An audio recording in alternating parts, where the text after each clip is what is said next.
Hi friends, on a artificial intelligence mode tayo ngayon. I'm very curious and interested. Dark side of AI, potential risk and challenges.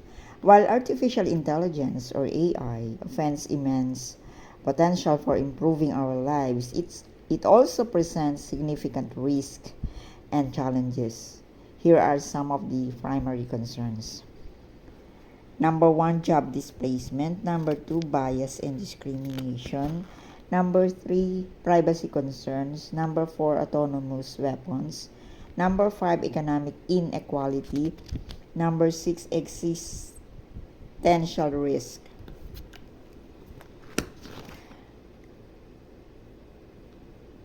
So, and then we will break down. Under job displacement, automation. AI-powered systems can automate many tasks, leading to job losses in various sectors.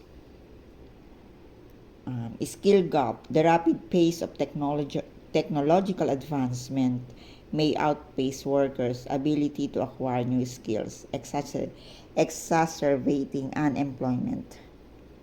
Under bias and discrimination, algorithms bias. AI algorithms can perpetuate existing biases present in the data they are trained on. This can lead to discriminatory outcomes in areas such as hiring, lending, and criminal justice. Reinforcement of stereotypes. AI systems can reinforce harmful stereotypes and prejudices, contributing to the social inequality. Under privacy concerns, data collection. AI relies on vast amounts of data, raising concerns about privacy and surveillance. Misuse of data. Personal information collected by AI system can be misused for malicious purposes, such as identity theft, or targeted advertising. Autonomous weapons, ethical dilemmas. The development of autonomous weapons raises complex ethical questions about the use of lethal force without human intervention. The loss of control. Once autonomous weapons are deployed, it becomes difficult to ensure their safe and responsible use. Under economic inequality, digital divide. The benefits of AI may not be evenly distributed, exacerbating existing economic inequalities. Concentrating of power. AI technology is primarily developed and controlled by a few large corporations, potentially leading to a concentration of power. Number six, existential risk. Superintelligence. While still hypothetical, the development of superintelligent AI capable of outsmarting humans could pose a significant threat to humanity. B. Loss of control. If an AI system becomes uncontrollable or malevolent, it could have catastrophic consequences.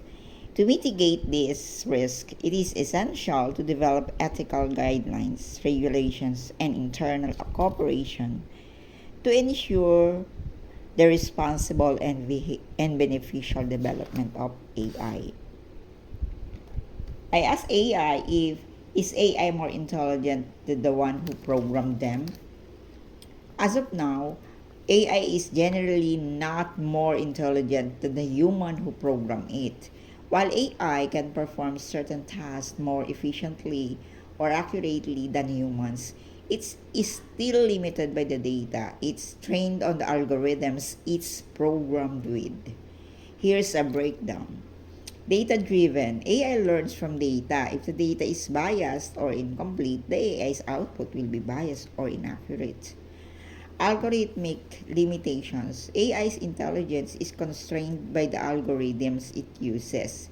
These algorithms are designed by humans and they have limitations.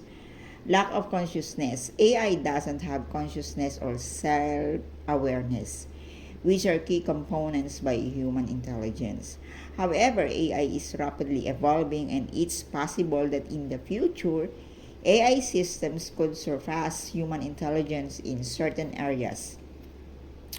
But for now, humans still hold the upper hand in terms of overall intelligence and creativity. Okay.